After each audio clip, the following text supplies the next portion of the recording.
Hello, everyone. Welcome to the Money Manifesting Acceleration class. It's so great to have you here. Hi, Ken. Oh my goodness, you look like you're having fun. Are you out fishing? That's awesome. Yeah. Yes. Out fishing with your daughter. My son. Your son. Oh, that's Yes. awesome. Yeah. That is awesome. Welcome, welcome, welcome. We've got people joining us. Hi, I saw you for a little bit. Welcome, everybody. We're going to allow a couple minutes for people to join us. We're going to have a beautiful gathering today, and the intention is going to be set here at the very beginning, and I'm just so excited that you're joining. And if you're listening to the replay, welcome. I'm Tina Marie St. Cyr, and I'll do a little introduction of myself in a little bit as we get going. But some people I know, it's a Sunday here while we're recording this, and I'm grateful for you taking time out of your beautiful weekend. We had this scheduled earlier for a weekday and had a big request of people saying, can we do it on a non-weekday? And so here we are. So I saw maybe 15 people here and then they all disappeared. So we'll just let them come back in. That was interesting. Don't know what happened in the world. I hope you guys are still with me. Ken, if you're still there, just like give a thumbs up or something, because the screen all changed and that was very interesting. It just like poofed. Okay, good. We've got that going on. It's kind of weird. I had all these names and then they went away. So we'll see what happens. I'll get started here in a couple minutes. And welcome, Nidga. Is that how I say your name? You're a new friend, so welcome. I'm Tina Marie St. Cyr. Grateful to be meeting you. I'm going to do some invites to the people I know that were joining, just to make sure that they're able to get in. Sometimes technology is our friend, and sometimes it's a bit of a dance. Here come, I think, the people that were here earlier. Veronica is joining us. Hello, Veronica.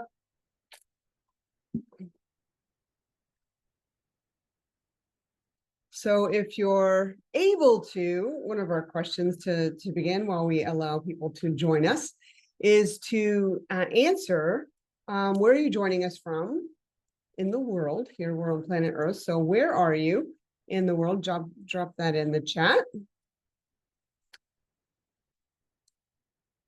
And I will message you guys to prompt it.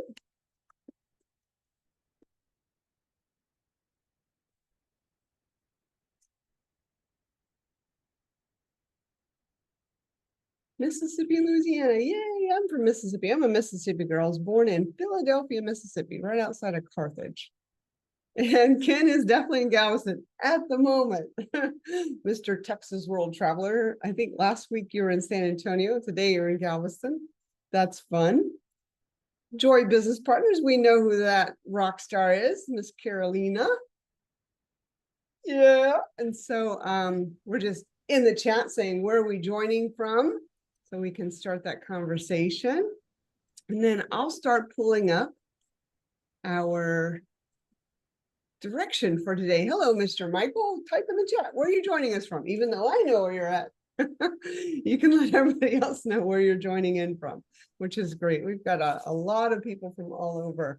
Miss Shanna Lee Moore. It's so great to see your name, and hopefully I'll get to see your beautiful radiant face as well. There she is. This is Shanna. Oh, she's awesome. If you guys aren't following Shanna on Facebook, you need to.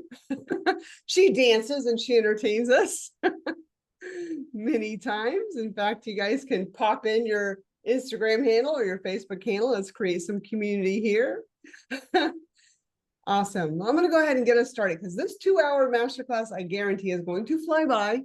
I was looking at all that I wanted to share in these, condensed time with you. And I was like, oh, I wish I had them for a whole weekend. But you know me, I want to help you get to where you want to be faster, more efficiently, and give you strategies that absolutely work. So I'm going to tell you what we're here for today. And just head over the chat and introduce yourself, where you're from, and while I give you a little bit of an intro. So welcome to the Money Manifesting Masterclass. My intention today is to help you self-investigate, self-assess what could possibly be in our way. Most of the time, we know what's in our way consciously. We can see it, we can feel it, we've investigated it, we've even put potential solutions in place. But what we're going to be unveiling and diving into are the unconscious patterns, beliefs, all those things today. And then my want is to give you some absolute strategy to work right here, right now, to annihilate anything that's in the way of your prosperity and abundance.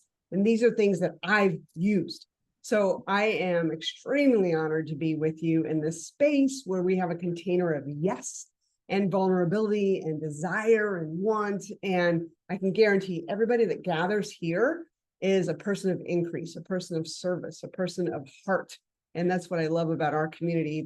We attract that and we welcome that. So hello, I'm so glad you're here.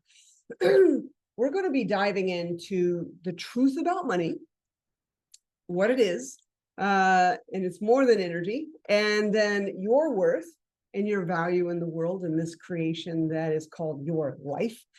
And this is not the typical money talk. We're not going to be talking about spreadsheets. I will mention the word budget, so I'll give a little warning there in some of the strategies as we round out the last part of our time together today. But this is really about you, that you're a powerful and complex being who is also in a powerful and sometimes complex and sometimes tangled relationship with money. And as if you've read my intake emails that I sent out, there are 3 taboo type topics. There's probably more, but there's 3. When I was growing up, 3 main taboo topics that weren't really, open for discussion. The first was sex. It's like we knew it happened because we were here, but we couldn't talk about that. It was sort of like the thing that happens, but nobody mentions it. And if it got mentioned, it was dirty or, with a dirty joke or something of that nature. It wasn't anything in a healthy way until I finally reached my teenage years and asked my mom some more instrumental questions to get a healthier conversation about it. But raising in my little mind and the patterns that were brought to bear around sexual conversations or anything around that, it was like, just keep it away. Don't go there. And then the second was religion.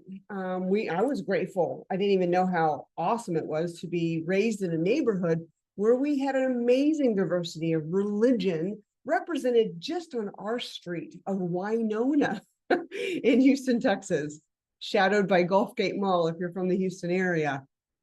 We had people of Muslim descent, Pakistani descent.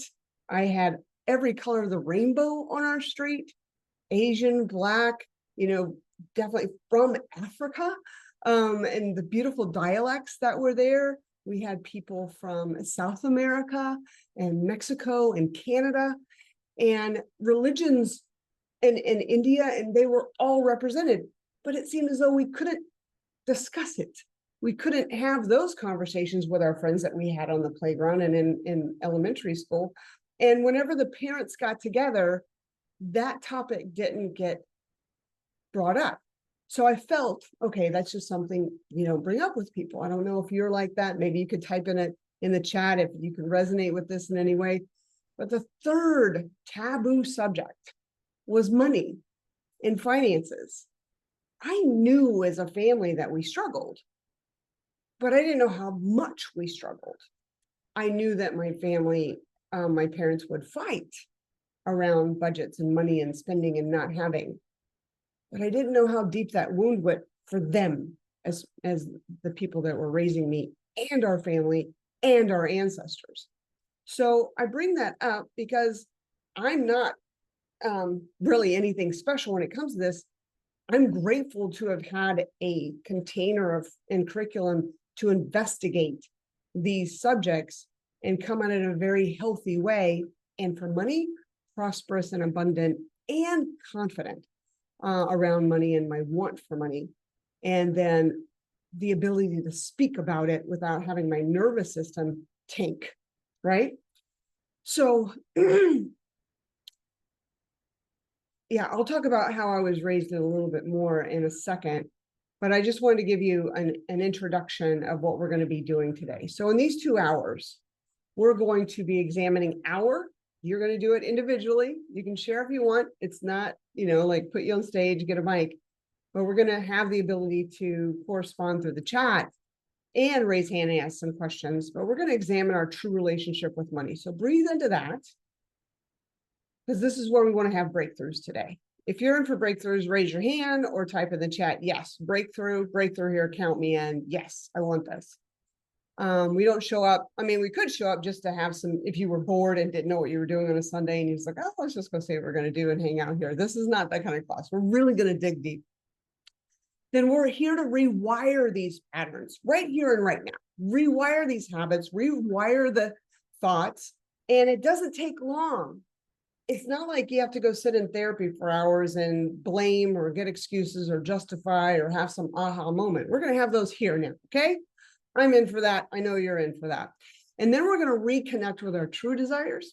Because what I learned is sometimes that which I'm aiming for in life was not my program. It was somebody else's program of how my life should be. And whenever I got to it took me till I was like maybe 45, till I realized I was running somebody else's program. And I went, I don't want that program. I want to rewrite my own program. So you're going to get these strategies and the ability to rewrite your own program and make your money relationship amazingly freaking awesome. And I'm going to tell you how I did it. And so some of the things you're going to go, you really did that? And I'm like, yes, I did. And it works. So I'm going to tell you the strategies.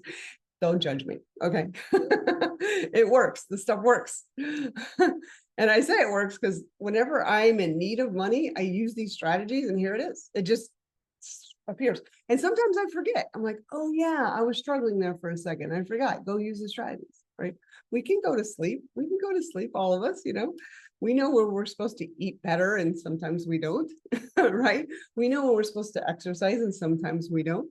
So we get to go to sleep and then we get to wake up again, which is awesome. And then there's going to be an invitation for you to join me in a deep experience over the next 8 weeks where you can take what I'm sharing as strategies and we do it together and we put it in place. And it's going to be amazingly fun. So I'll share that to in the end, and hopefully you'll just go, I'm jumping in. That was easy. Like that's going to be so fun and the value is there and I want to do this. So there you go. Okay. So that's what we're going to be doing over the next 2 hours. And what I'd love us to do first is to just take a deep breath wherever you are right now. If you're listening here live, if you're in a recording with me and us in this beautiful community, I want you to take a deep breath and then we're going to share each other's energies here in some words. Just follow the words that I'm going to share. So in through the nose, out through the mouth, relax. And if there's any tension or tightness in your body, just shake it out. Shake it out. Have fun. Just let it go. Yeah, Shanna's shaking. Let those curls shake. Just shake. Really open your heart. Open your heart wide. Money is a relationship with the divine. I've studied with mentors and teachers and people that have definitely studied spiritual texts. And the one theme that is so strong across all spirituality, no matter what discipline and tradition it is the circulation of money, finance, arbitrage, service, for goods in our world. And even on the American currency, it says, in God we trust. There is inherent spiritual connection and divineness in money. And I found it strange that it was so freaking taboo. And when I started to appreciate the divine love that is in money, it was a game changer. So I want us to blend our energies and just know that you're sharing this space in this container right here, right now, at this moment in your life, on this spot, wherever you are on planet Earth, with other souls who are also curious, not only curious, but wanting and willing to self-investigate their deep, divine, spiritual connection with money, which is a currency of energy that we all share. It's as intimate with us as our breath because of how imbued and embodied it is within our thought stream, within our spiritual heart stream. And so send your beautiful energy and your open heart out to everyone here on this beautiful call.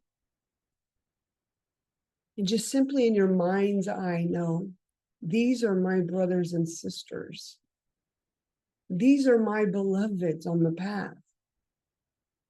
These are my classmates rising together, curious and wanting and desiring fully of abundance. And how sacred is that? How sacred is that? Because each of us have intentions and wants and desires that are personal and intimate to us. Yet, if we were to have the fuller conversation here, I would guarantee that they're all similar. So come back to this container of our classroom and we're going to have fun. Are you guys ready? I'm ready. This is awesome. So type in the chat.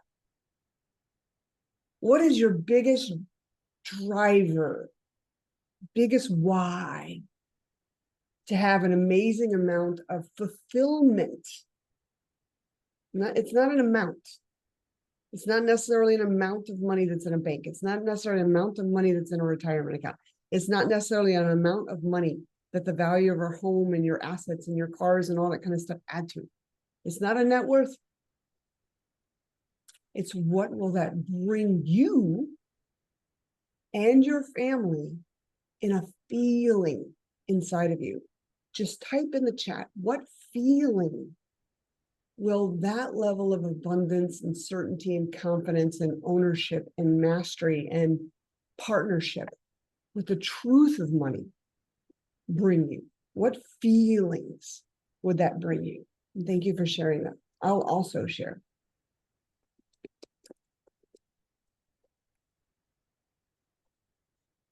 And it's not like we reach the peak of the mountain and then that's the only mountain, right?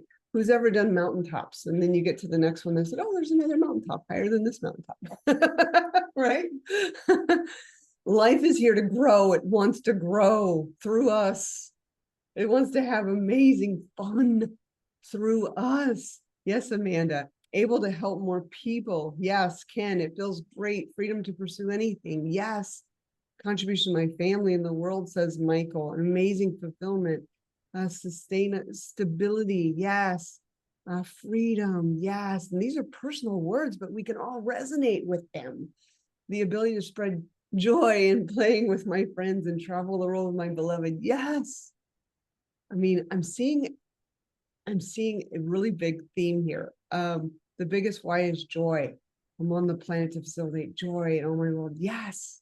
And I'm going to write one capital letter. If I could put bold on this, I would. I think it's love. I really think all of these wants that we have is based in wanting to give love, be in love, experience love. And that's what I came to know what money is. So here we go. The truth about money. Now, I'm not a PowerPoint girl. I'll drop things in the chat so you can read it. And after this, we're recording. I'll give you the, what do you call it? The transcripts. If you want the words, beautiful. I'll provide those. I'll even provide all my notes in the follow-up. And I love feeling you. And I've done PowerPoint presentations. It just doesn't energetically align with the way that I teach and share. So I truly know, and I know you know, that money is energy. It's a flow. And even though it may get to a trickle sometimes, it's still a flow. Have you ever held your breath just to see how long can I hold my breath for, right? Like when I was swimming, when I was little, when I was learning to swim, I go underwater and then you test yourself like I'm competing with my friends. How long can I hold my breath for? But inherently, you can't hold your breath forever. There's a life force inside of us that's going, you crazy person, you got to take a breath. And so then we pop through the surface of the water and we take in a breath. Money is the same. Money is like air.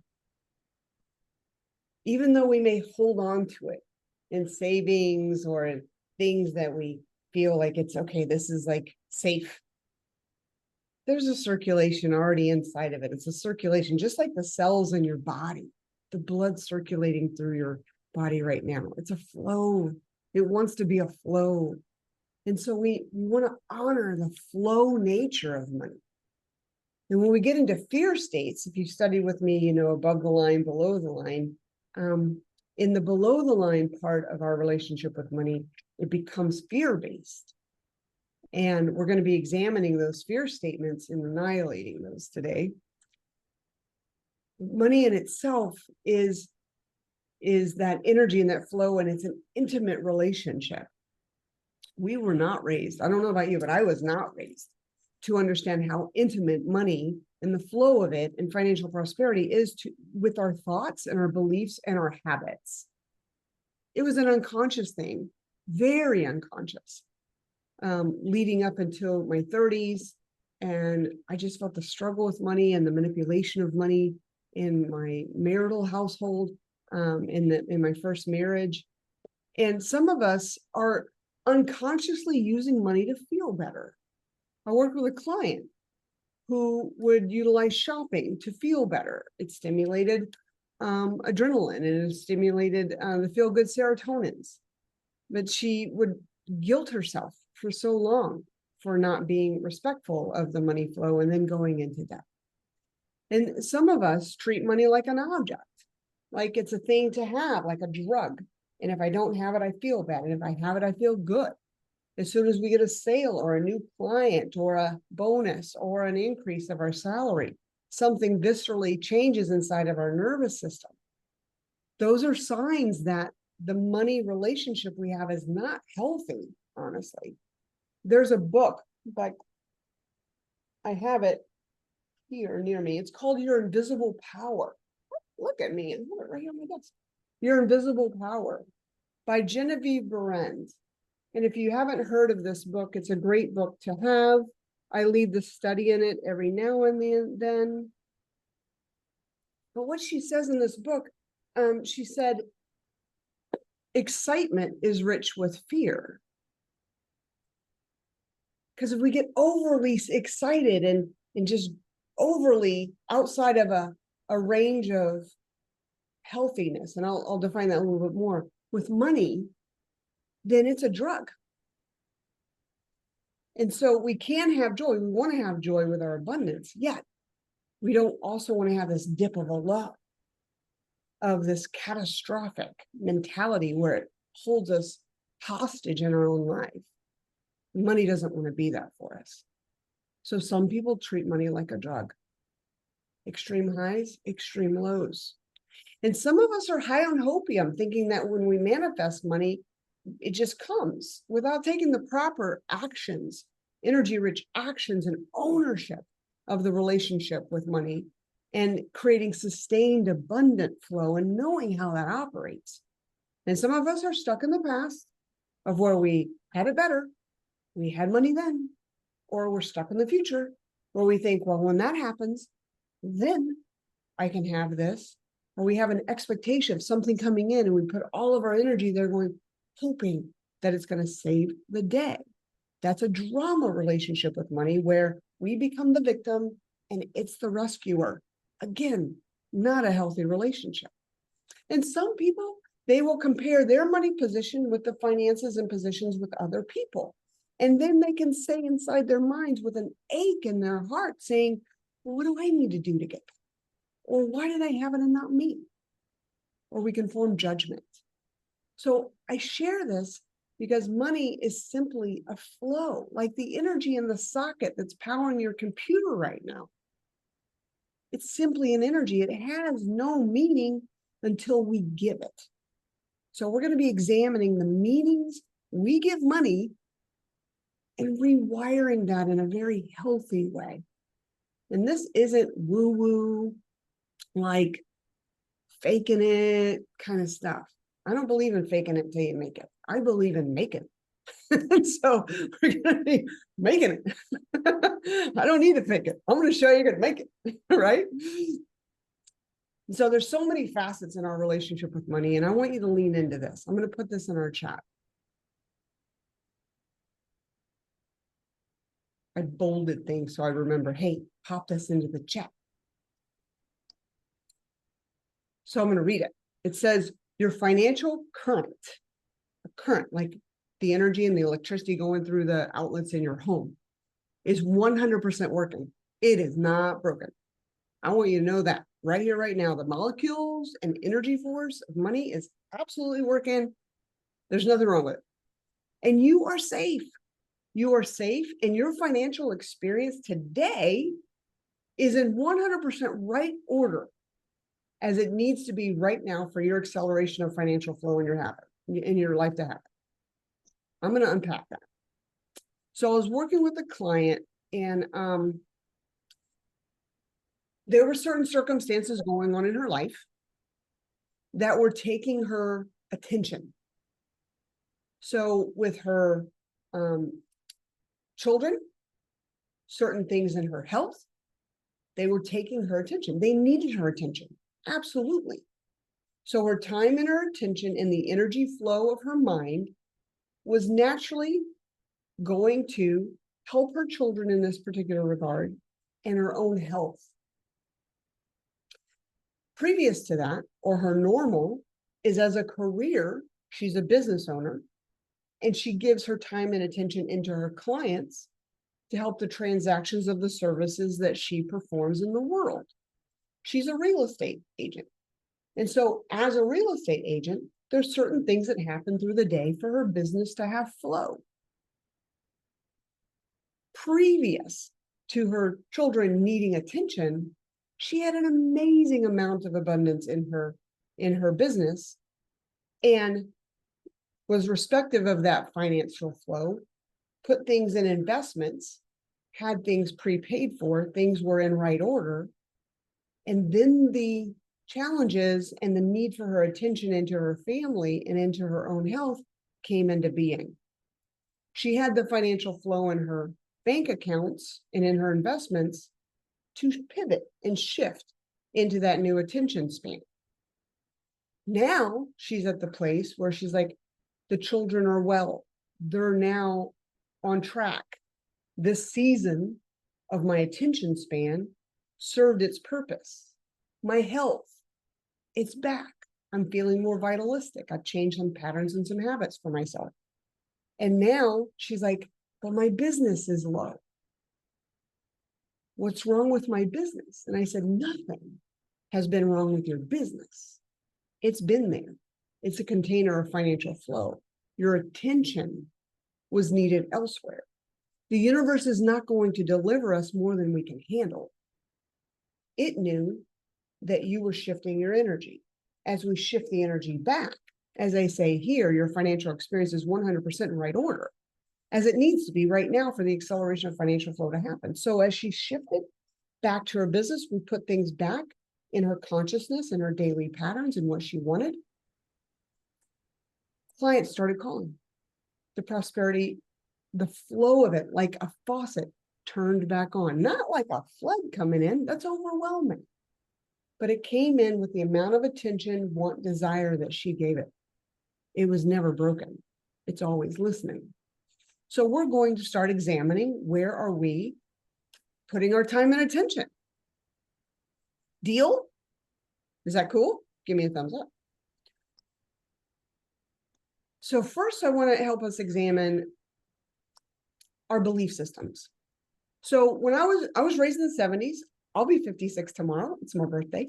Thanks for everybody who celebrated with me Friday night. Thank you. This is awesome. And all the messages have been coming in. I've been loving those. Growing up, like I mentioned earlier, my parents and my family struggled with money.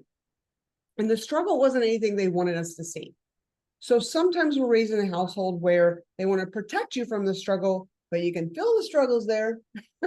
So it's like this weirdness, like, hey, thank you.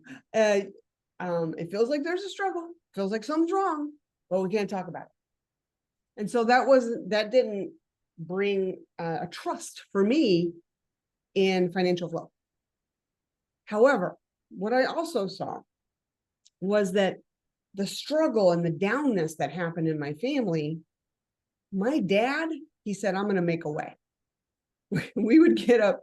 I remember these mornings, he would literally carry me out of bed, put me in the back of the back seat of our station wagon. And mom would be in the front seat. Sometimes not. Sometimes it's just me and my brother and I and my dad. One night I remember my mom, but he took up a paper route. He worked for Kroger. He was a produce manager, so he had that income coming in.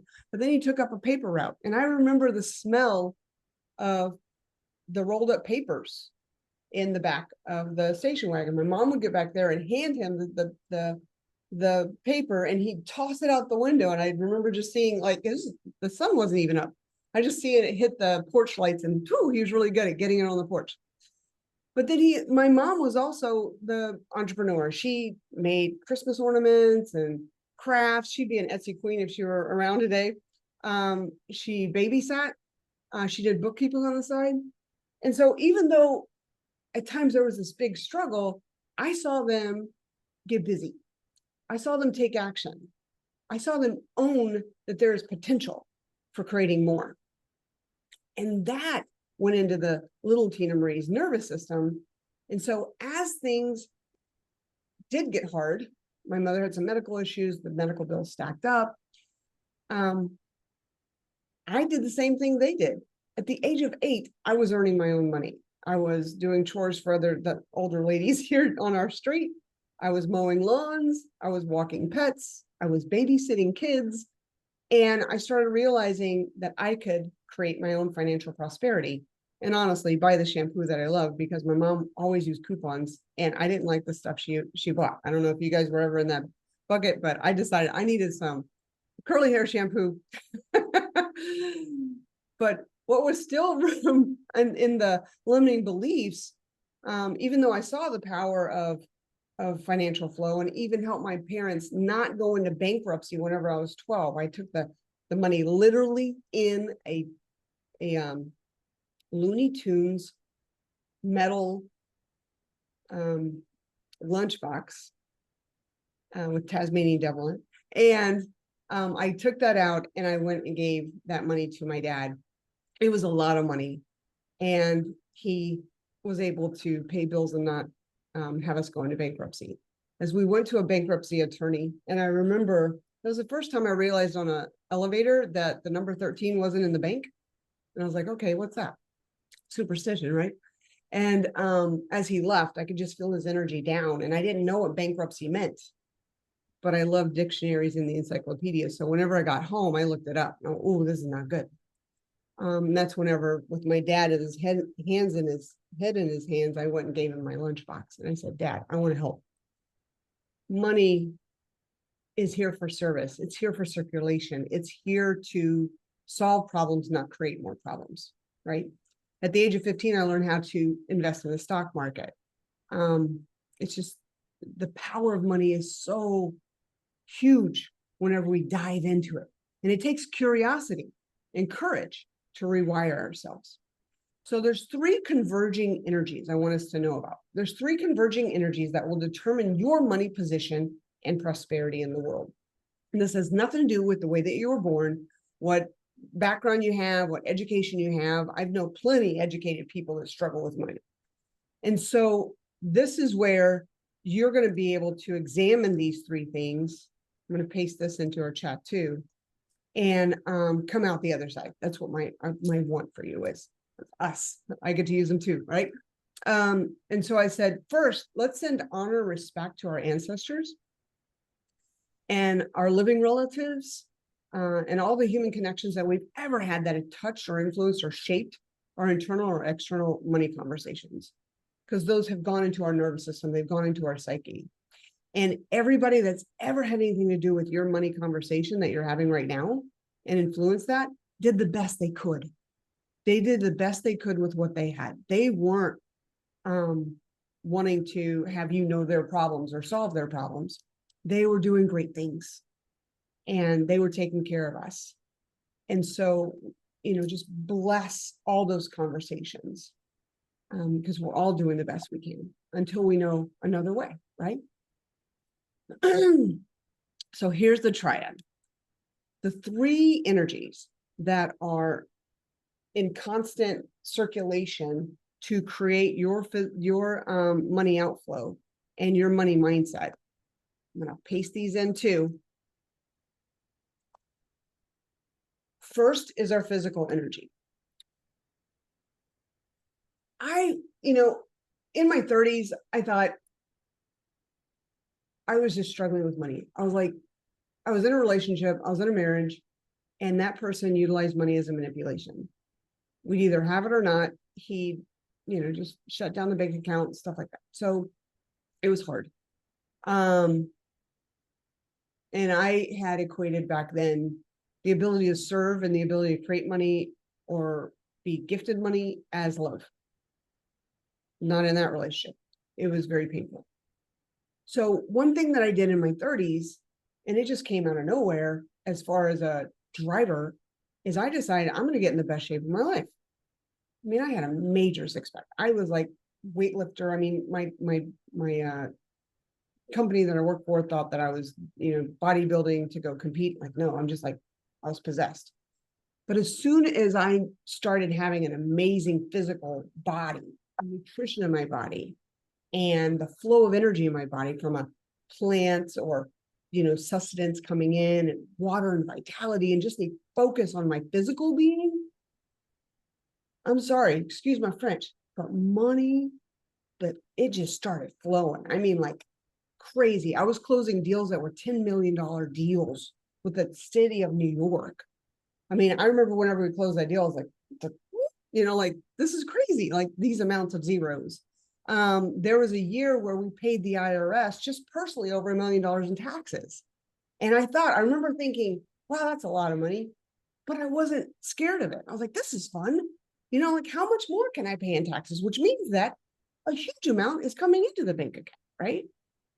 So it was a big shift. But the one thing that I can tell you then, and I've tested it since, is that when your physical health is abundant, when your physical health is on track, when you feel vitalistic, when you can get up in the morning without an alarm clock, where you can feel rested and feel as part of life, money is right there. Put in the chat if you've also noticed this for yourself. The combination and the partnership of physical energy with financial energy. The second leg of this beautiful circle, our triad, is mental focus. What we focus on, we're going to want to create more of. If we're focused on what's painful, it's, some people go, well, I don't want to create more of what's painful. I don't want to create more debt. I don't want to create more struggle. Or I don't want to create more bills or unforeseen bills, right? Part of you does.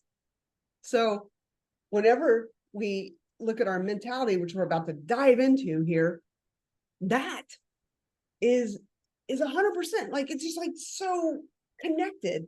The flow of money, whenever we examine, what am I truly thinking? Am I thinking about fear, or am I thinking about flow? And I mean, like, really thinking about flow. So I'm going to give you an example.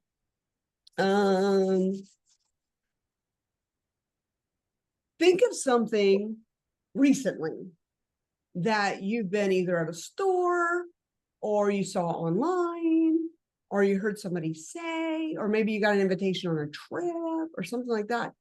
And your mind went to, I can't afford that. Or your mind went to, I got to pay the bills. I can't do that too. Right? just think, if the first order of response to abundance presenting itself is I can't do it, that's called hesitance. And if we've got mental hesitance around money, it's going, well, I guess you don't want me. Okay, you do you. So the invitations that come around money that avail themselves to us are not happenstance. They're on path. I know that we've had this experience that whenever you decide you're going to go, like recently, I just bought myself a beautiful spider. I don't know if you saw it on Facebook. Maybe I posted or not. So it's a silver spider with lapis lazuli. And I saw it yesterday in a store. I didn't know how much it was. It didn't have the price tag on it. It was $16 is a major deal for $16. And I was ready to purchase it because I knew she's mine. I'm like, I'm taking her home, right? So whenever I saw her, I've trained my mind to not think, I wonder how much it is. I just saw her and went, she's coming home with me. And I knew that the financial abundance would be there for it. So whenever I found out it was a deal, I was like, oh, that's cool. Right? Ladies, you could probably, I don't know, Michael and Ken, if you guys love deals, I love deals. So, but think of a time where you thought, I'd love that, but your mind went, can't afford that, right? So we're going to be retraining them here right now. The third leg is the stories we allow to play out in our life around money. Whatever stories we tell that are painful, we're attracting more of that pain. And we have the ability, every single one of us have the 100% ability to stop those stories and rewire them. Stop them in their tracks and go, no, that's not me. I don't know where it's coming from. That's not me. No, that's not my story. This is my story. Put the right story in. Put the empowered story in. Put the new story in. We're going to be going right into that. So fun. I love this. I love that you're here. And so knowing what those stories are and having consciousness about them. Here's something that I trained myself to do. I said, okay, I want to have, and it came out of this book too, Your Invisible Power. I want to have absolute money consciousness. And so I prayed about it. I owned about it. I said, I lit candles about it. I said, bring me 100% money consciousness. This is completely 180 from the taboo conversation that was programmed into my nervous system as a young person. I'm like, I want to have fun talking about money. I want to talk about money. I want to own money. I want to have conversations about how to make more money. I want to have conversations about how to attract more money, how to serve more people, how to have it here. Right?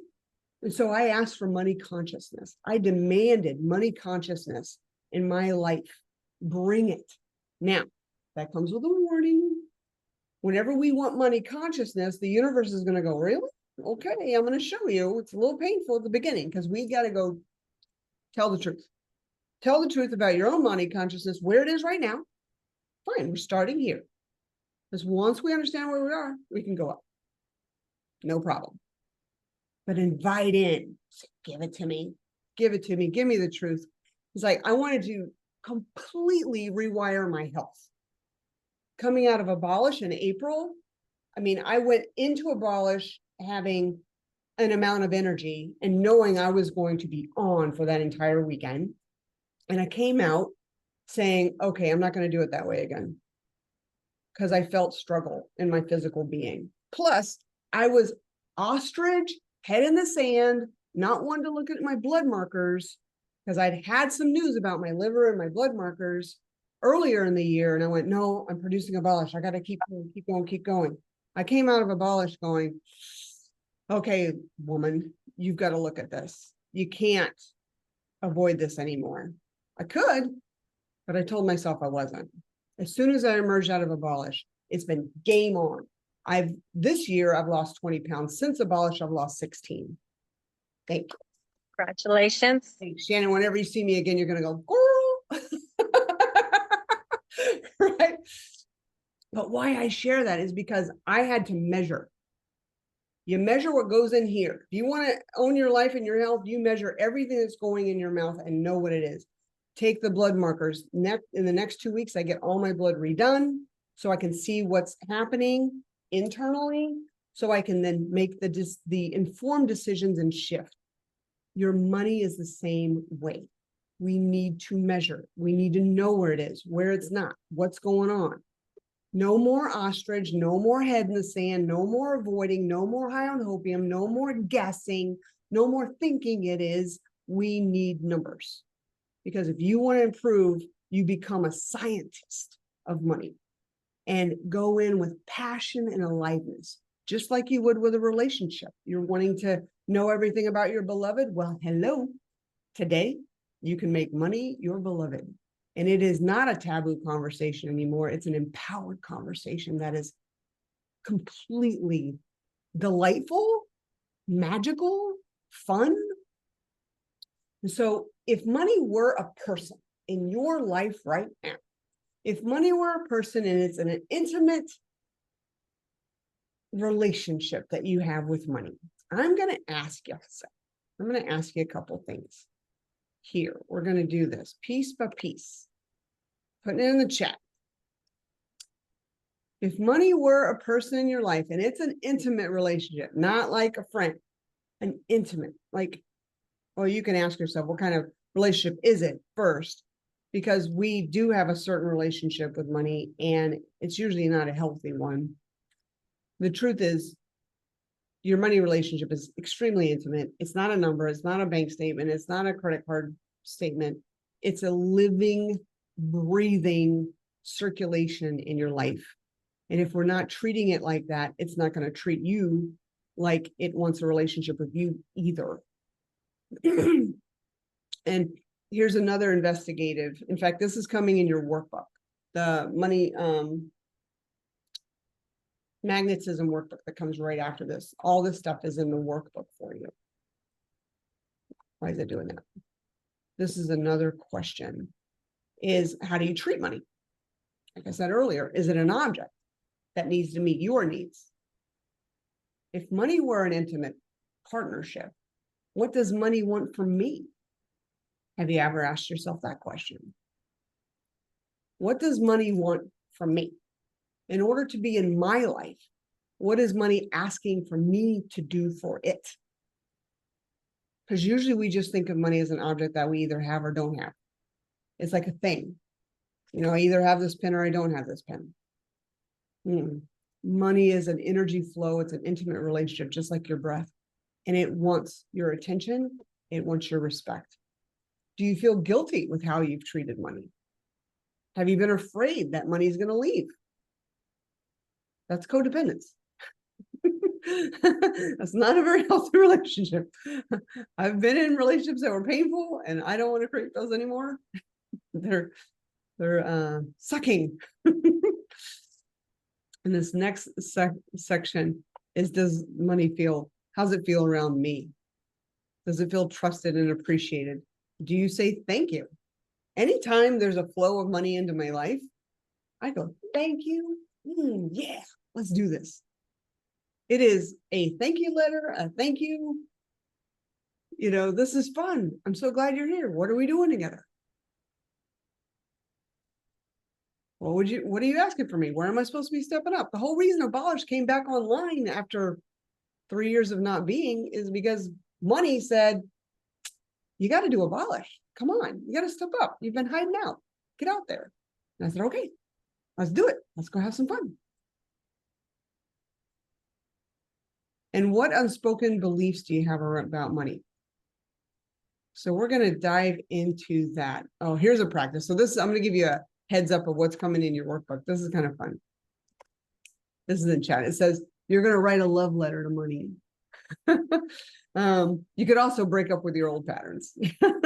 So like, okay, we got to restart. I coached this one couple once and the wife came to me and she had filed for divorce. And she said, I think I'm about to make the worst mistake of my life and I don't know how to not make it. Okay, why? So in her relationship, her husband had been unfaithful and she'd found out and he'd admitted it. And they were trying to heal through that understanding to repair and regain their relationship. And it wasn't going so well. And so I said, well, after many sessions with them and understanding the dynamics, I said, I think you should just go ahead and do the divorce. After all, you've paid all these attorneys this money and you've gotten this close. Go ahead and finalize it. She goes, you're kidding me. You want me to finalize the divorce? I said, yeah, because this could be a restart. What if the next version of your marriage is completely different? What if you get to get married on new terms and new agreements and new promises and new devotion? And they both at that stage of our coaching together were totally in on that. Yeah. So their divorce wasn't necessarily a divorce to break up. Their divorce was, we're leaving the past behind and we're starting anew. And they are strong today. They're one of the strongest couples I know. They had an amazing destination wedding. It was gorgeous. So you get to have a beautiful breakup with money and just let these old patterns, which I'm going to give you 2 lists of where these patterns come from to you. And you can say, this is what I'm choosing now.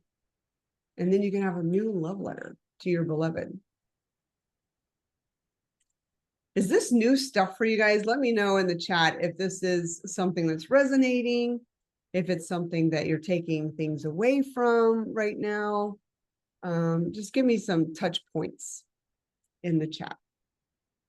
What's going on for you as we're almost at the halfway mark here? It all resonates. Amanda said, yes, it resonates. Very good. Thank you so much. I like touching base with you guys, right? And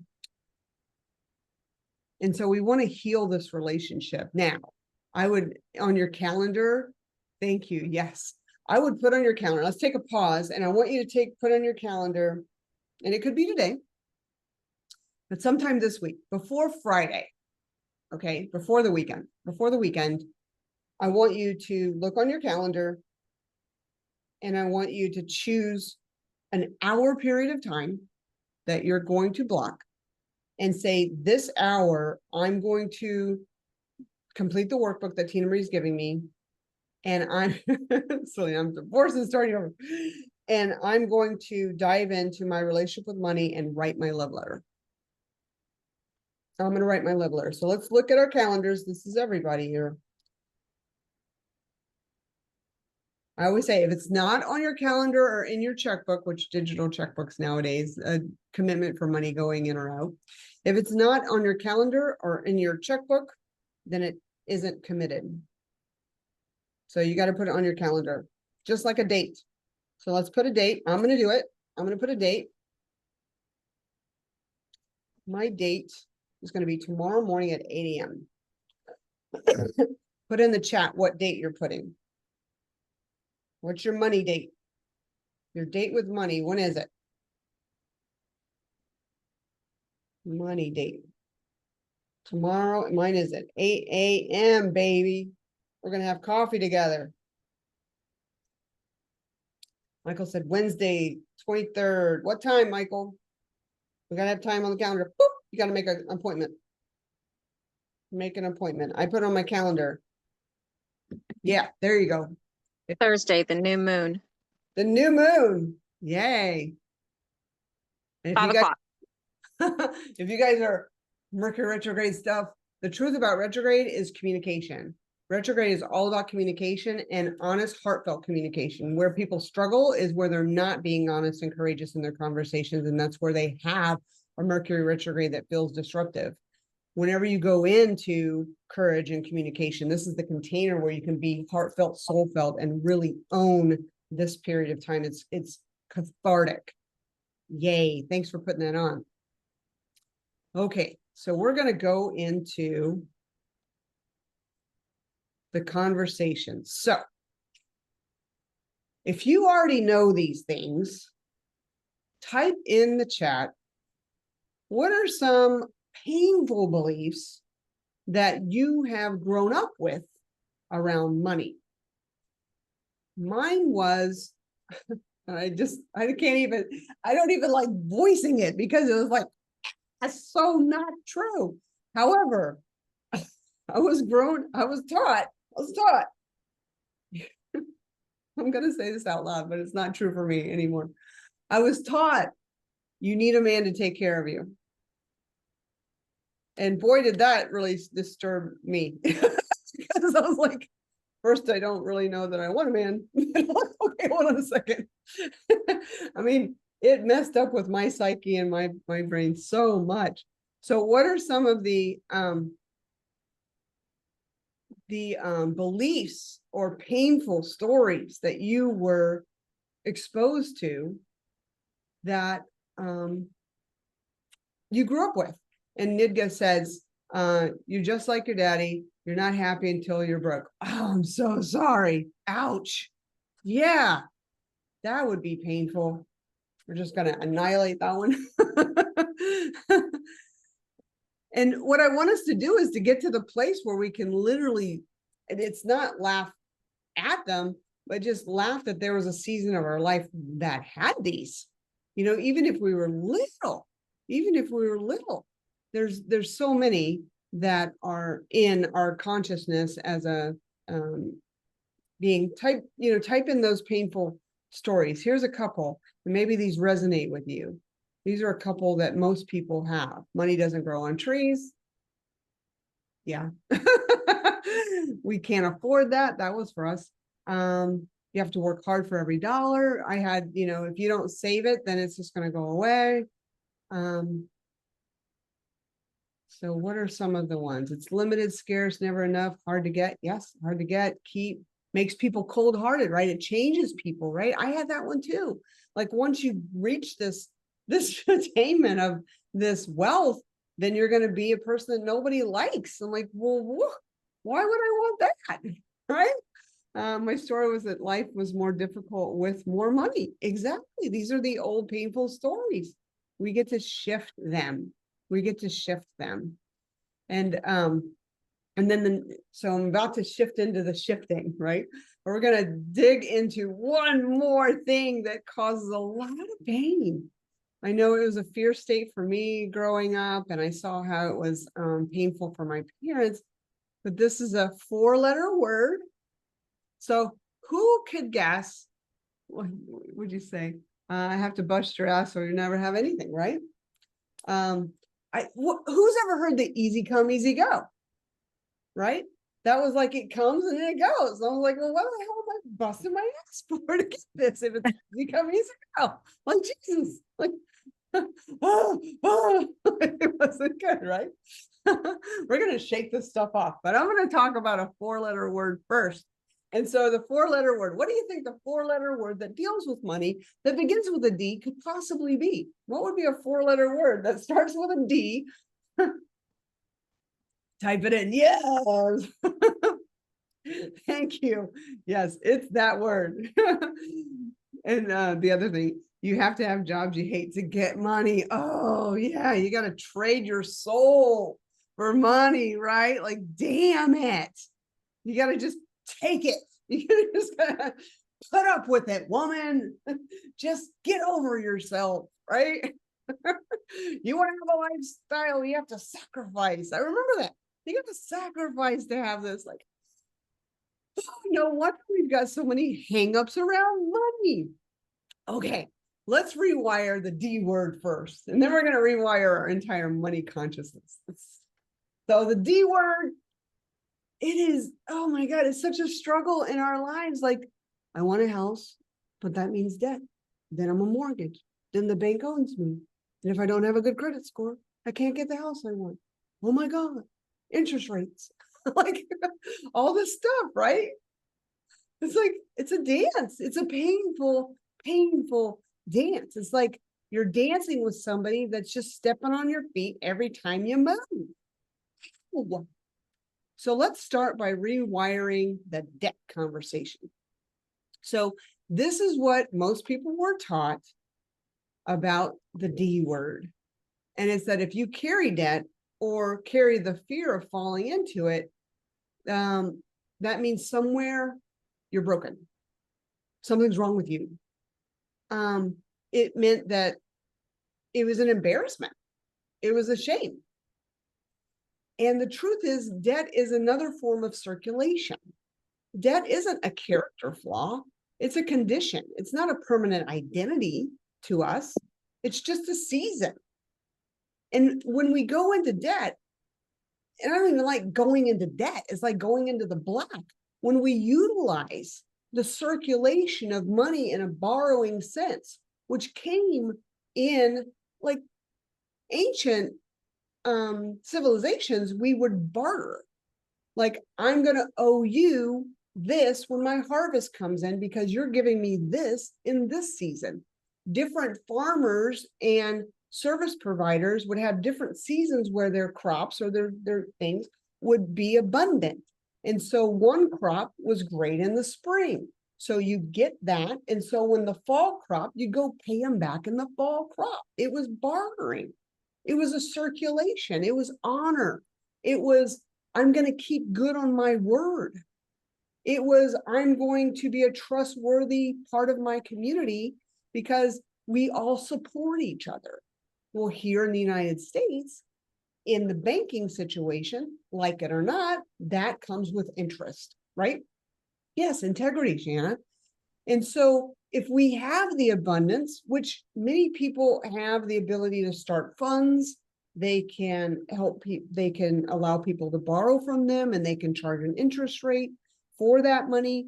That's how we keep that score so that we have integrity and we don't feel like a doormat, right?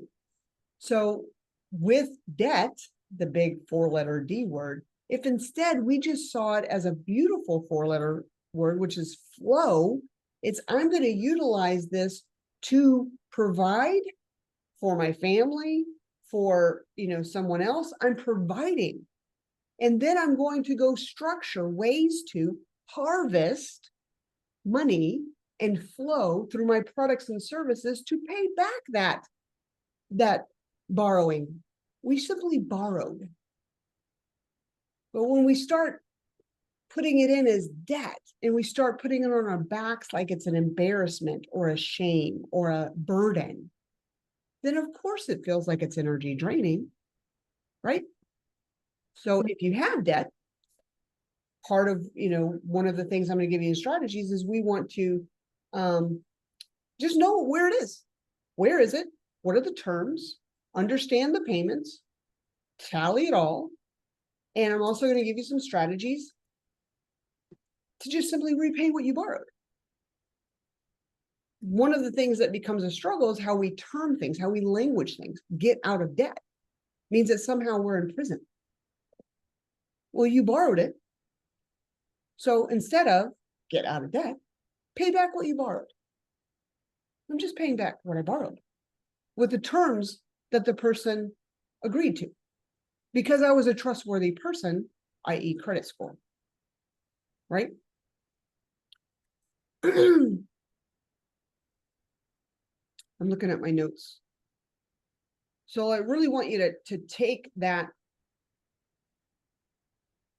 stigma off of debt. It's simply another form of circulation. And if we ever feel disempowered by it, you live in a country where you can make the money. And there's so much abundance around us, we typically don't think outside of our one little framework of boxes of how that transaction can happen. But once you start expanding that, it becomes absolutely so much fun. Absolutely so much fun.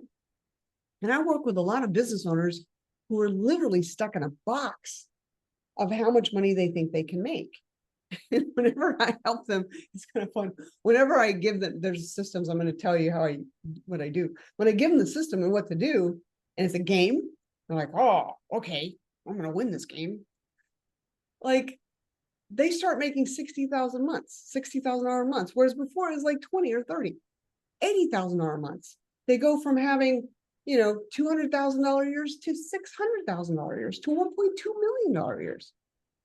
And it's all first on the triad. Remember I said physical health, mental health, and then the stories that we're telling, the psychic debt that we have in the storyline.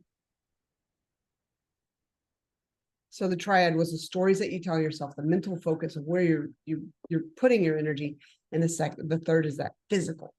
So debt is not a 4-letter word. It's simply a transaction. You're borrowing, and you're going to be in your integrity. and not in fear.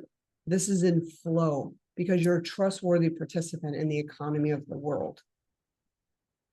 Okay, you guys ready to put some strategies in that feel empowering? As we investigated the pain, right? Or can we raise our hand and go, yeah, the pain's there. The pain is real, as they say, the pain's real. It's real, like, oh God, it's there. But just like if you're in a relationship, a beloved relationship with someone, and you just have a strife moment, you have like a little, oh, you know, like woke up on the wrong side of the bed moment, or took something wrong moment, or they triggered you when you were hungry moment, right? The truth is, it's not a permanent relationship flaw. It's just a moment. And we're healing this today. We're healing it. I want to totally heal this. So I'm going to pull in the positive things that we can now truthfully tell, not woo-woo. This is stuff that's real. And when we look toward what's real, we'll create more of it. And if we look to what's not working, we're just going to create more of that too. I also found out that this class, interestingly enough, it has fallen during the same weekend that Tony Robbins, one of my mentors, is teaching right here this moment. So many people wrote me like, he's teaching wealth mastery right now. I didn't even know that. He was teaching wealth mastery. He is teaching wealth mastery virtually. And it just aligned with that money consciousness that I know we all get the chance to have. Let's have it. Let's own it with sacredness. Instead of the fear. There's so much fear in the world. We don't need to be part of that. So we have a character limit. I exceeded the character limit.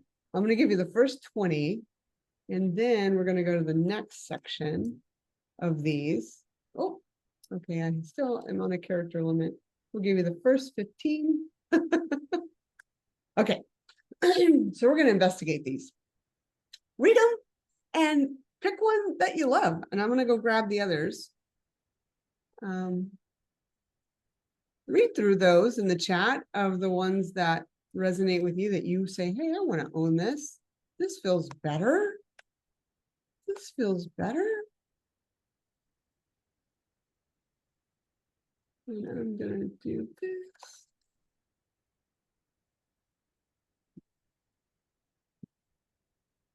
And it feels better just to, like I said, we're not avoiding, we're not doing the ostrich syndrome where we put our head in the sand. This is the energy flow that we want to completely master and own. So one that I say is like one of my biggest mantras: I'm divinely protected. I'm resourced beyond every expectation. Everything that I need is abundantly brought into me now. And I truly believe that. And it's just how I live. Veronica, were you sharing? Yes, that is I divinely protected. Mm-hmm. Yeah. Always. And I like the first one. Sorry. Yeah, go. Money flows to me easily, frequently, and joyfully. I love that. Yay. Yay. Joyfully. Who else has a favorite here in our list? Thank you, Veronica.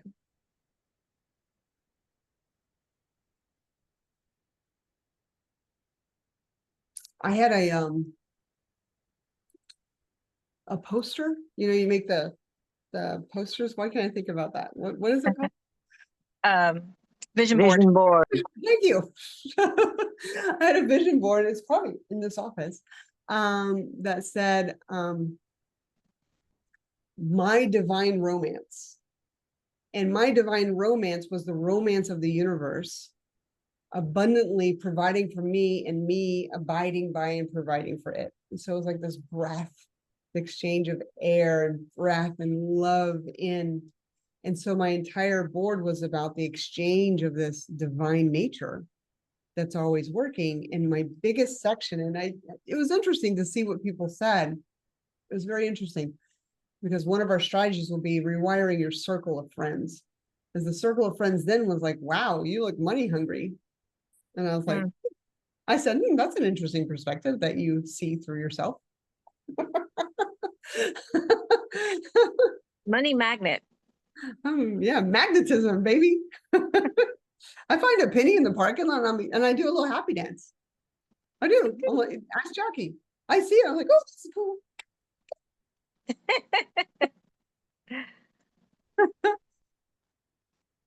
Type into the chat which ones you love or say out loud. Which ones do you love here? I love every investment I make is a seed for my future. Ooh. It's my time to thrive, shine, and rise in wealth. Rise. Right. And I am the abundant channel for miracles and money. Ooh, I love that. Yes. Thank you for sharing that, Carolina. We got time for one more. Who would love to share? Which one hit home for you? Yes, Michael. I'm actually money is a tool to amplify my purpose and passion. Every dollar I receive multiplies and blesses the world. I mean, whenever I get money, that's what I'm doing with it, is finding some way to grow or to enhance my life and others. So that really resonates. There you go. And it's true. Money is enhancing our life. It's our life and those lives that, are a big why at the very beginning. Why do we want money anyway? Right? It's not a lonely thing. It's a community thing. It's a let's have fun thing. It's a love thing. Right? Wealth is natural. Yes, it is. It is so, it is, I'm so glad you're here. This is one of my joys in life. When I coach people, business owners or career professionals, is to help them tune into this flow of service and the circulation of money, because money is a currency. It's currency, but it's a current. So it's a current, just like air, just like water, just like the molecules and all the protons or prions or whatever we want to call them in the universe. It is, because the universe created it. So why would we have it be something not beautiful, right? And it provides so much when we allow it. And that's where today we're getting out of our own way. We're getting out of our own way. So this is I'm going to drop now into the strategies, the very strategies that I use that I'm going to pass on, you can use and, put in play, right? What I've seen for myself and others is that sometimes we will take the notes, we'll write something, wow, that was powerful, that was true, yes. Or we'll get a strategy, and then we fail to use it. We'll write it down, we'll have an intent, we'll have a thought, we'll go, that's cool, and we don't use it. So my want today is that you simply tell yourself, either this was great strategy and you're going to write it down, and then there's a part of you thinking it'll happen somehow, because there may be a part of you that thinks because I wrote it down, then the universe is going to take care of it, it's going to go in. That's one thought stream. That hasn't worked for me. So that's like in college, where I read the book once and think somehow I'm going to pass the test next week just because I read the paragraph once. I'm not that person. My friend Michelle was. She was awesome. I didn't like that. She could read things and then she was like a savant. I'm not a savant. I need to read it, write it, write it, put it in play, test it, measure it. Is it working? That's me. Where we do not make the progress in our life that we so desire, so want, so ache for, so long for, so, get disturbed about, don't sleep, worry. What happens there is that we've had a strategy. We've known we've had a strategy, and we haven't put it in play. We just haven't put it in play. I knew this year, when I got the blood markers back in February, we're going to have to shift this lifestyle. There's going to be some courageous conversation. You're going to have to say no to things. Oh, you're going to need a new level of discipline, lady. I knew it. I wasn't ready. I did a few things, but I wasn't serious. When I got serious, you can ask Jackie. You can even ask Carolina. You were at my birthday party the other night. I am disciplined. I am so freaking disciplined. It's It's awesome. I'm like, I love me right now. That's the physical health. I am disciplined about the money health. And sometimes it's a painful thing to look at it and go, well, this is the truth. But until we see the wound, until we see the full thing, how can we heal it? You don't want to heal it piecemeal. That could take forever. And it's not fun. And the universe is going, please, God, let me just give you abundance, okay? It wants to be here for you. So the healing means you get strategy, you put it in play, you test it, you measure it. Is this working, not working? What do I need to do? You perfect it. I'm in karate right now. Yesterday, I'm going to compete. Starting Wednesday, we go to the World Championship. Kung Fu. We go to the World Championship, and I'm competing in 4 sections. Forms, which I'm going to be badass at. Weapons, I'm still learning there. Sparring, I'm scared about. In all honesty, I'm going to show up. And board breaking, 3-station break. I'm going to master all 3 of those boards. They're down already, right? So I've been practicing, been perfecting my technique, my placement of my feet, knowing where I'm going to be, knowing how I'm going to position my eyes, knowing what I'm aiming for. My form, just yesterday, my master came in and he was perfecting my wrist. Instead of like this, I'm like this. That is micro improvement. I was not closing my hands completely. He helped me know how to not have my thumb up, have it like this, like a blade. We are now at micro improvements. Why can I get to micro improvements? Because I've been measuring it like 6 times a week for the last 8 weeks. Your money relationship wants you to pay attention to it. We can't be high on hopium anymore. We can't be high on it's going to work out. I trust that it's going to work out because there's a divine presence all around me going, I'm going to provide for you. Yes, it will. Yet that level of abundance that your heart and soul really want so you can really serve won't come. It's up to you. Put the strategies in play. Make it happen. Dedicate this time and attention to yourself. You deserve it. This is one lifetime. We are promised one lifetime, and we're having fun in this one. My friend Steve Sims passed away a couple Mondays ago. He and I are contemporaries. We're the same age. I've been journeying through his cancer. The day the diagnosis came, all the way through the different treatments. He and I were Peloton buddies. We race on Peloton. He kicked my booty sometimes. Sometimes I come from behind and kick his, and he put it on Facebook. She did it, you know. Steve's not here anymore. The one thing that Steve, there's tons of things that he brought into my soul as a dear friend and a mentor. I was worried about doing Abolish earlier this year. And he said, well, tell me about it. So he listened. And it was a huge expense. It was a huge expense financially for me. And then I'm like, I don't know if this is going to work financially. Oh my goodness. And he said, okay. The only thing you have to lose, and it was not money. I did not have money to lose. That's what my mind wanted to say. My lower mind wanted to say that. He said, the only thing you have to lose is regret. Will you regret not doing it? And I said, yes, I will absolutely regret it. Pulling back, hesitating, not doing what my soul said I needed to do, not showing up the way that my soul said, you are aligned and this is your time and you need to go for it. And he said, the only thing you have to lose is regret. The money will be there. And he was right. So my words to you is, wherever you are in your finances, measure them, be truthful, know where everything is. Because once you tell the truth, more will come. The problems that look big to you right now are so small. They're so small to the universe, to God. I heard this in church eons ago. Don't tell God about your big problems. Tell your problems about your big God. And the universe has more potential than you could ever measure. It just simply wants you to show up and tell it. What's our relationship going to be? Let's do this. Let's have fun. Okay, I'm going to dive into some strategies here. The first strategy is gratitude stacking. In order to receive, we must be happy for what we have.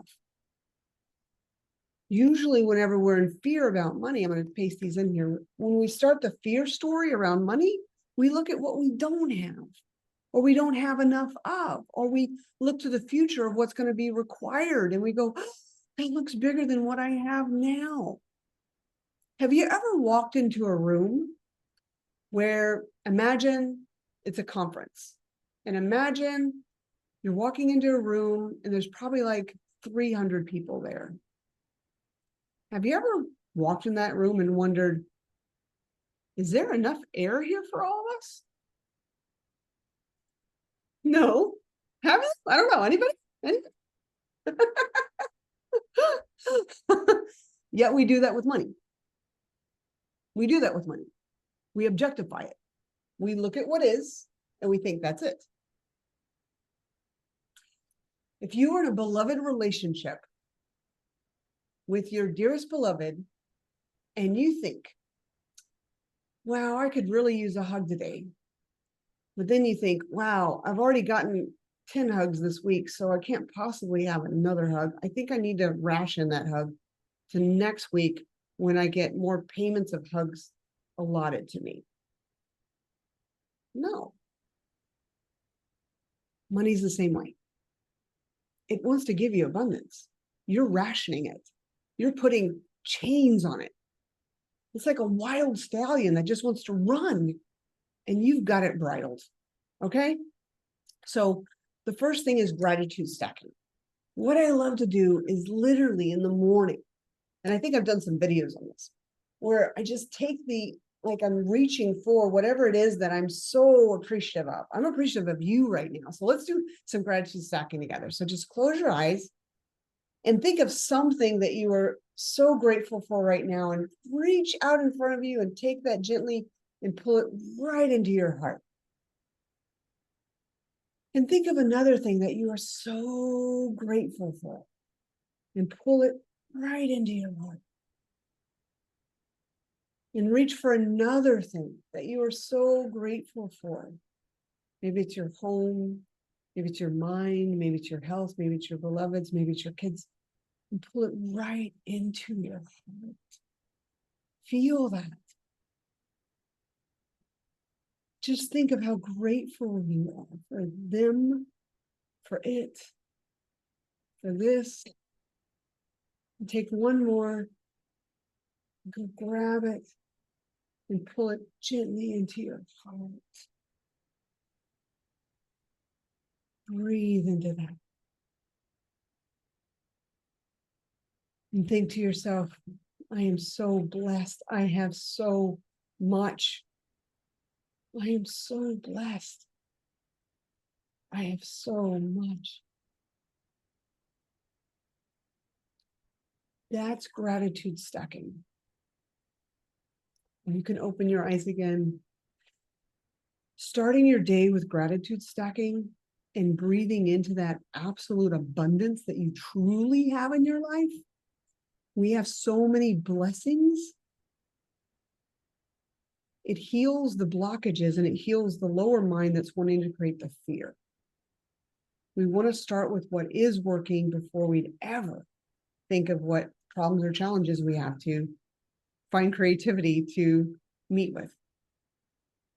The next thing, this is one of the words that I said I would be saying, but it's having a budget. You would be surprised. I coached this one, he's multi-millionaire. I think his net worth at the time with his business was over 50 million. His finance department had a budget. He ran his business on a budget. His household and his family did not have a budget. And one of his complaints was, he said, my kids think I'm some kind of bank. Use me as a bank. That's it. And my wife, my God, she can go shop and spend more money and spend money faster than anybody I've seen. And I said, well, where's the budget? Have you ever had a budget?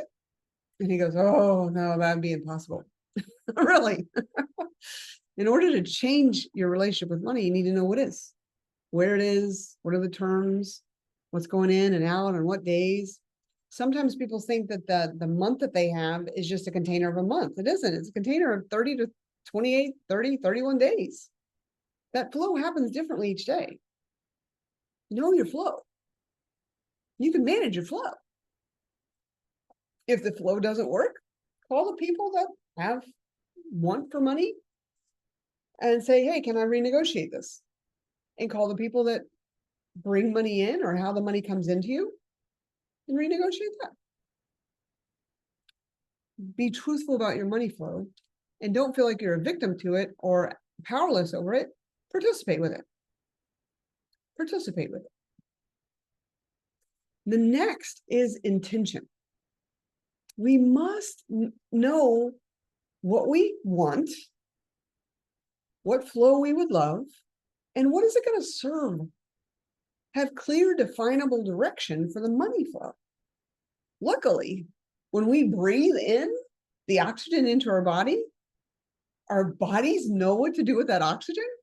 We don't need to tell it, hey, can you go give 20% to the lungs and the abdomen because I just ate something? Can you give 10% to the legs because I'm going to be walking here a little bit? We don't have to tell the body where the oxygen's going. It knows. Yet, our relationship with money, we need to tell it.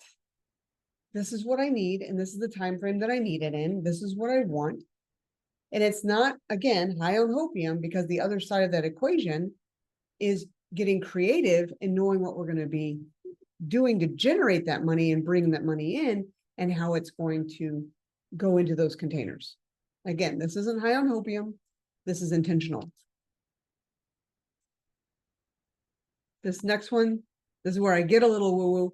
However, the science is here backing me up. So judgment aside, I love feng shui. So there's Indian Ayurvedic practices when it comes to the manipulation, the movement of space and things. Yet I love feng shui, and feng shui is the science, literally a science from traditional Chinese, the understanding of space. If you've never seen what's called a bagua, I'll type this in here if it's foreign to you, B-A-G-U-A. You'd look up the word bagua, type in feng shui. It's not feng shui, it's feng shui.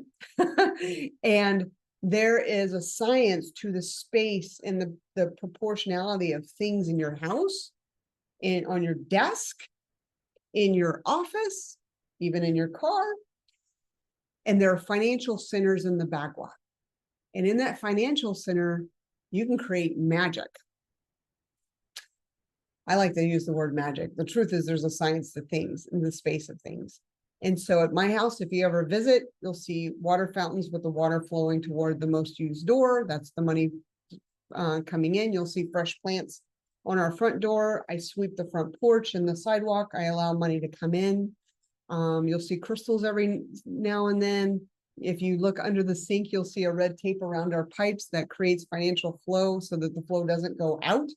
Financial flow comes in. There's intentionality in the space that we have. And this next part, which is number 5, is that whenever there is any, let me put it in here. In fact, before I do number 5, who's ever used feng shui, type it in the chat that, yes, I'm a feng shuier.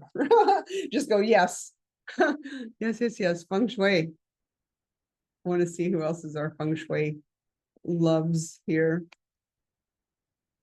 This next one is, yes, feng shui. In fact, Amanda, you're becoming a feng shui. She's getting certified if she's not already certified in feng shui. So if you guys need a feng shui person to come help you with your feng shui, Amanda is it. Amanda, this is your light to shine. Put your information here in the chat and let people know, because I'm going to be using Amanda. I'm always learning. So even though I have feng shui books out the wazoo and have been doing this since, oh my gosh, my mid-30s, there's always a beautiful sense. The Chinese calendar changes every year, so your angles and things in feng shui do modify a bit every year. So you'd want to know what works for you. And this next part is, whoops, I'm going to put in number 5. There's 12 of these. I'm going to be sharing 12 of these strategies that I use. This is the other one.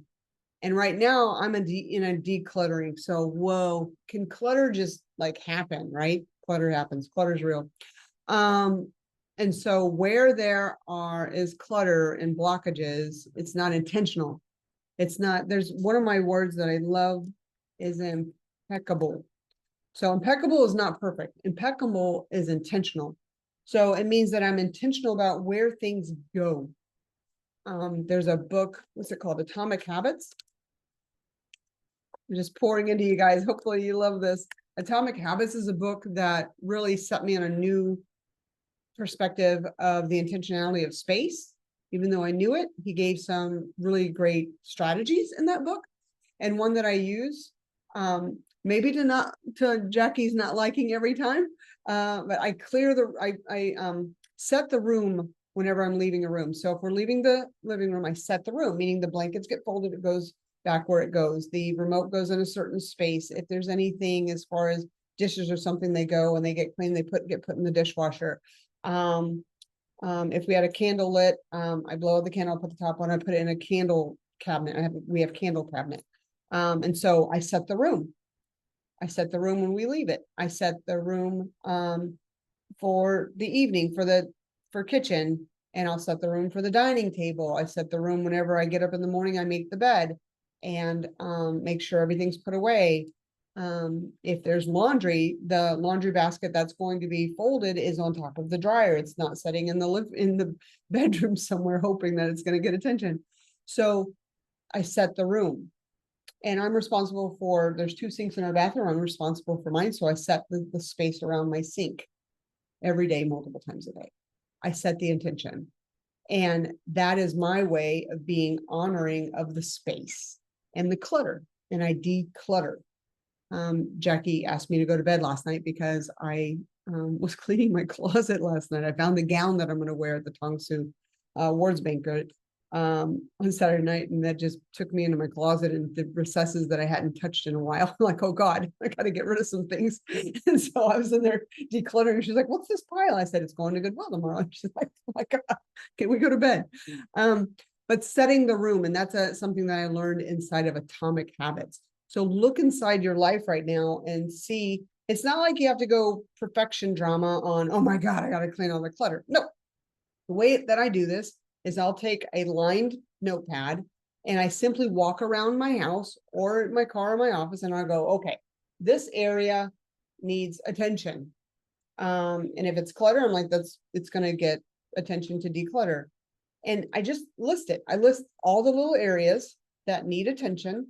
And then I'll find out one a day I can do something. What can I do today to do something here? This last week I cleaned out my jewelry box and I reordered my sock drawer. Last night I had part of the closet. So dial it down in baby steps. We'll make a list so that at least the universe knows, hey, I'm addressing the clutter. I'm not that ostrich with my head in the sand. Avoiding it, make it intentional, and then you can block an hour to 2 hours in your week and say this clutter is going, especially if that clutter is in your financial center on the feng shui bagua. If you have clutter in the area of money, so in a bagua, I could have pulled up the bagua. Let me see. You guys want me to share a bagua, and I'll just show you that for a second. Amanda's like, I'm talking her language, and she's like, oh girl, yes, do this. So there's different areas of a bagua that are intentional for money. I am just pulling, I don't know who this website is. So I'm just pulling this up just to show you as an example. Yeah, I got claps. And I'm going to show you this. So we think sometimes in a bagua, we think money's just in the money center. Oh, no, no, no. If it's an intimate relationship with us, hello. So the bagua, if you have, it's a 9 square. I don't know how to shrink this. Let's see. Can I shrink it? Make it littler so you guys can see the whole thing. Okay. So typically they would think that the wealth and prosperity is up here in the upper left-hand part of your home or desk or bedroom. And it's not. It is in every room in your house. So as soon as you enter a room, it's going to be that away from the door, top left-hand corner. On your desk, it's a top left-hand corner. Yet, think about it. Relationships and partnerships. You've got a partnership with money. How is that showing up? In your yard, the part of your yard that is wealth. And wealth is health. Remember the triad? It's mentality, it's physiology, and the stories we tell ourselves. So your health, if you do not have abundant health, if you do not have vitality and energy emotionally, physically, spiritually in your life, you're not going to be attracting money in. It's going to feel like a struggle. So your health is also part of your wealth. Your helpful people, these are people that are going to be the people you serve, or they're going to connect you and network with you with people that are going to help you create that money and that outlay of circulation of creativity. So the helpful people. And career, this person misspelled the word career. I guess spelling is one of my things, right? So I could tell them that. But your career is how you transact your services and products into the world to create that financial flow. Look, it's right here too. And knowledge and self-cultivation. If you're up-leveling yourself and you're increasing yourself in your ways to contribute, that's how you create more money flow in your life, because you're of more service and more value to the people that you want to work with. And of course, we said our big why is that we want to contribute to the other people that are close to us, our children and our family and our beloveds. It's all here. And same with your fame and reputation. We saw the other day how someone can completely screw their entire reputation with 3 seconds on internet, right? So if you haven't seen the Coldplay concert, that's what I'm talking about. So money is part of everything in our life, and it's a beautiful relationship. It's not to be feared. It's not to be worried about. It's to be curious and alive with and to have fun with. It's just amazing. And then let me get to where'd my strategy go? So we're on 6, and here's 6. So 6 is on your bill payments. Even if it's digital through a banking system, you get to put a memo. Thank the people. This is a circulation of money and flow going out. Put thank you and gratitude for your services and your products. Yeah, baby. Whenever you are on Amazon or you're on Instacart, did you know you could put a note? Just thank everybody you can. Where there's money going out, give appreciation, because somebody gave you services. Somebody gave you a product that was their heart and their soul and their creativity. We are constantly in the flow of love and appreciation and finance. Finance is a form of love. So I have it on my checks. I don't write many checks nowadays, but it says, when I had my checks printed, it says, in gratitude for your services, thank you. And then I do that on my bill pay whenever I'm paying, and when I Zelle people or Venmo people or transact or even give cash. It's a very honorable transaction. It's not like, oh God, I gotta pay for this now. Last year we had the gift of termites in our house. Yay. And so I was so grateful for them. I even sat with the owner on my porch, and we just reminisced, and I heard about how he started the company like 35 years ago and where he is with his life. It was awesome. I wouldn't have had that transaction with this beautiful soul had someone not discovered termites in my house, right? So there's always gratitude everywhere. And then this next one is your circle of influence. And so if you're among people that are on those negative, draining conversations or thought patterns around money, say, I love you, and I'm recreating my circle. You don't even need to tell them. Just do it. Just recreate your circle. Because those people will keep you stuck in in what you don't want. And then hang out with people like us.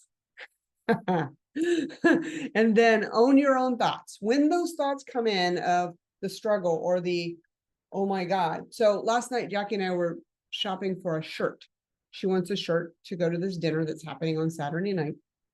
And so we go to Macy's. We had like 15 minutes till the store closed. We're like running through it, fighting it. And it was like, fine. So she tries it on. She's like, okay, we get it.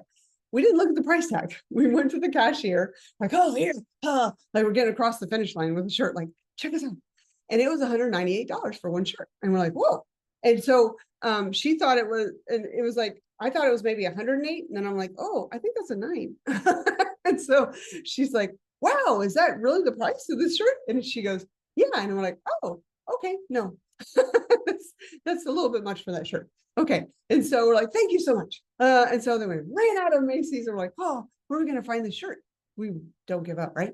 And as we're leaving the Galleria, we look to the left and Marshall's Home Goods is open. And we didn't even know. I said, Google, is it open? Is Marshall's Home Goods still open? It's open till 9:30. Get in there.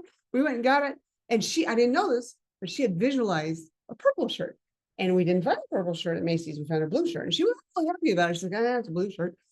We're going to get it anyway. And so she had visualized a purple shirt, but she didn't tell me. And so we get in there and we're going to the racks. If you've ever been in Marshall's, like, oh my God, it's like a thing, right? And there was these 2 dudes shopping for some shirts and I helped them pick out a really good one. I said, this one, you look hot in that one. Okay. So you just help people along the way, right? And she found the purple shirt.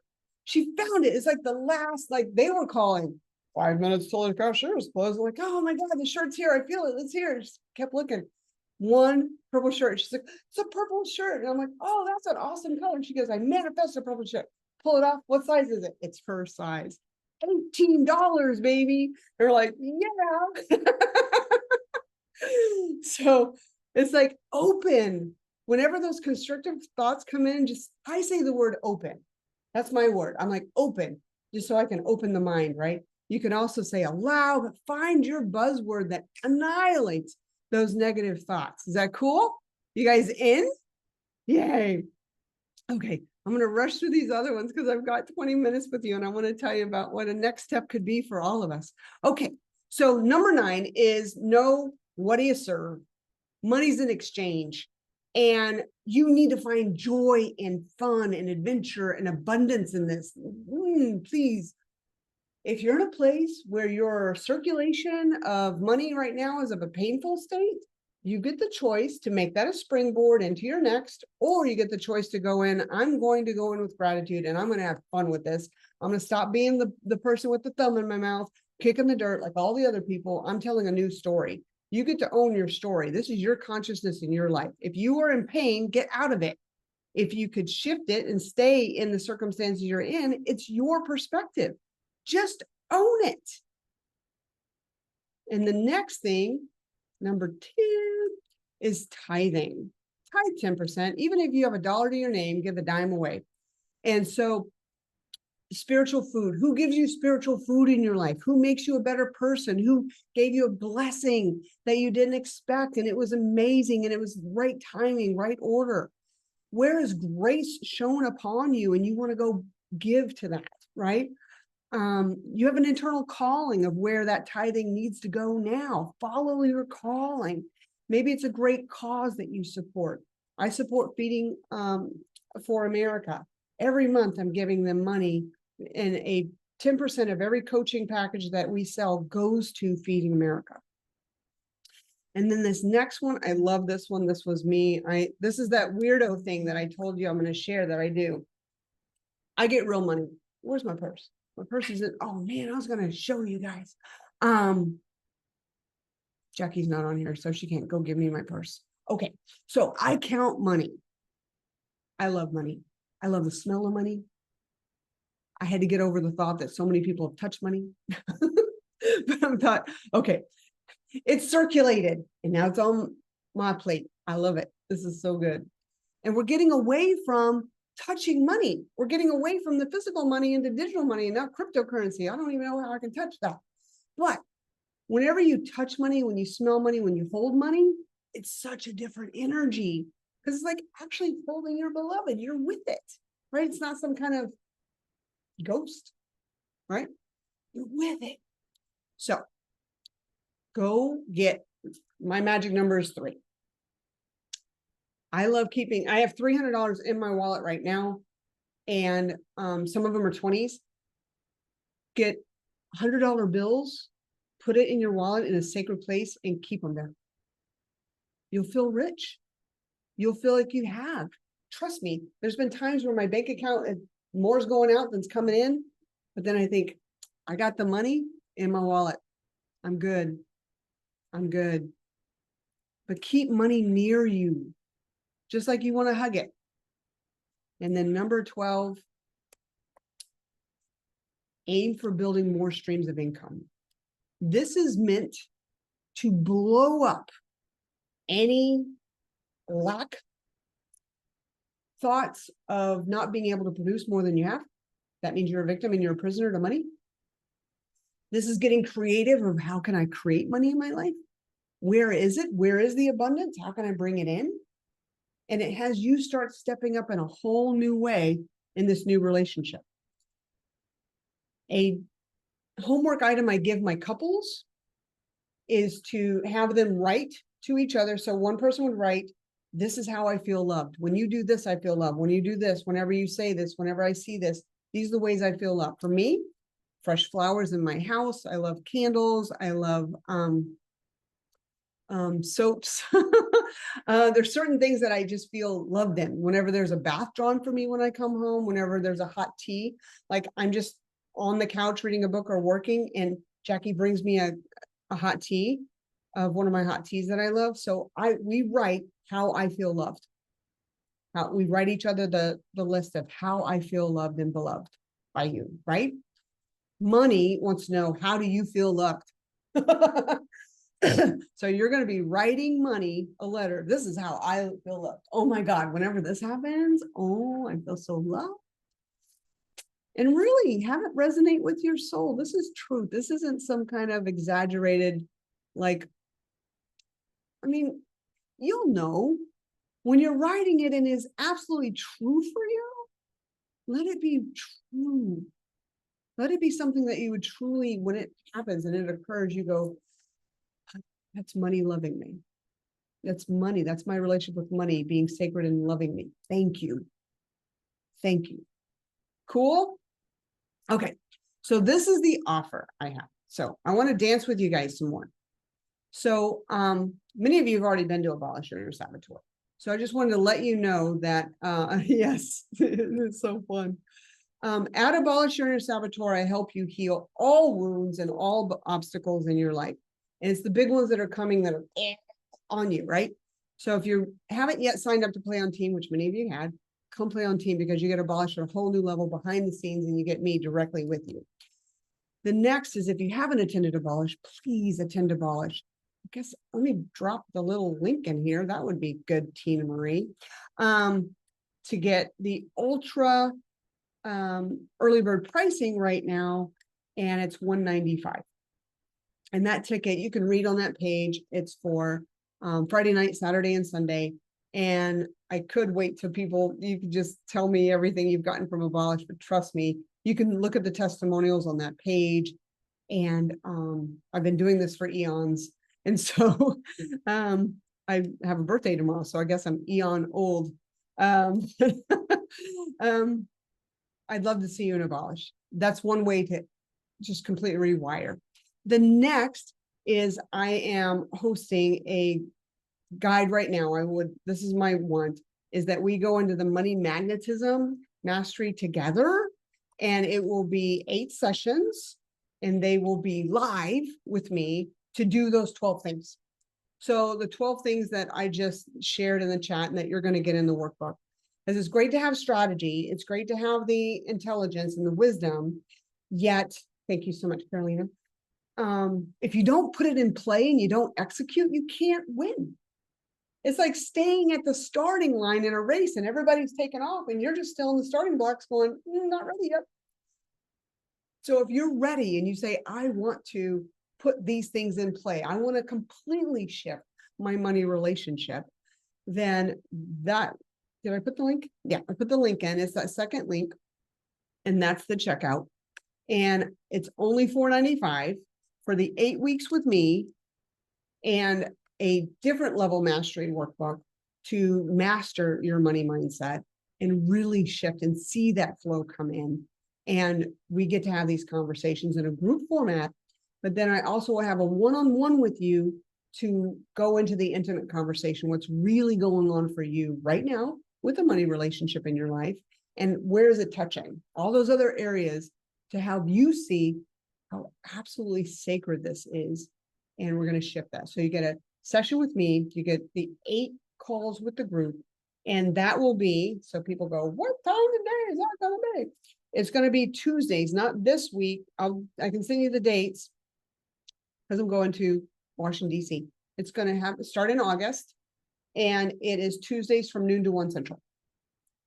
And yes, they will be recorded. And I'd love to have you there. And so that's the Money Mastery 8 series, and it leads us up to Abolish. So what also is included in that Money Mastery is 1 ticket to Abolish. So you get a ticket, you either use it for yourself or you use it for someone you love, and you get a ticket in the seats there at Abolish. And if you've never been, it's included. So that'd be great. So now we got 10 minutes. Anybody have a question or thoughts? What are some takeaways for you today that made your time here worth it? Who would love to share?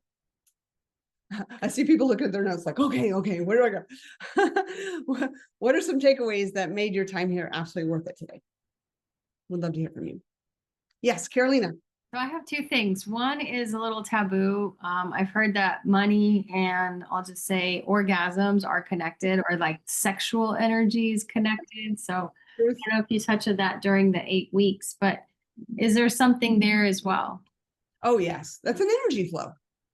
And so it's that physiology. When we don't, I mean, we know this, when there's not the physiological energy in our body, orgasms aren't going to happen. So it's the physiology and the energy flow that's coming through our chakra system, and money flow is part of every single one. So yes, absolutely. It is limbic. And the hard thing is that we avoid it. There, you know, in our cultural programming, we want to avoid it and keep it like small, but then we ask so much of it. So hello, let's have some big money orgasms. Yes. I'd like to share my takeaway, and it was the gratitude stacking. I really felt that. I've never done that, and I took the 3 things that came to me first, and they really felt like this is my first Abolish pillow, which my sacred pillow. And so it's like squishy, and it's big, and it's got a satin cover. And so everything that I grabbed just felt so yummy and squishy. And I felt it just kind of land in my body. It was very physiological. And each one was like another wave of just delicious energy and love for the experience, the thing, and the people. And then also feeling the fullness in my body. Yes. Thank you for sharing that. I felt that too as you were explaining it. Who else would love to share? What are takeaways from our time together today that made your time absolutely worth it here? Just unmute and share. And I really loved all the strategies and looking at, I love the visual of looking at all the things that have been a story in the past and transmuting that and shifting that as a springboard towards, you know, a new way of living and viewing money. So I really love that, and the strategies are incredible. Thank you so much, Michael. Thank you for being here. Awesome. And Amanda said, grateful for the reminder to keep stash cash. It's keep it close to you. Keep it close to you. See it, feel it, smell it. Yes, Selena. My big takeaway was reframing debt and looking at it completely different rather than a burden. Yep. Yay. How's that feel? Feels better. Yeah, it feels a whole lot better. You can kind of smile and laugh at it rather than cry and crawl underneath the table. So, right. Yeah. So have you had debt in the past and paid it off? Yeah. Circulation. It's Okay, just a way there we go. So yes, the answer to that is yes. And you know that. Yes, I have. Yeah, it's a circulation. We've all had it. Yeah. Yeah. And So we're I'm still just here. recirculating again. There you go. And we're still here. It didn't like, And we're still here. it didn't do anything. Right? Got it. We're Back still here. again.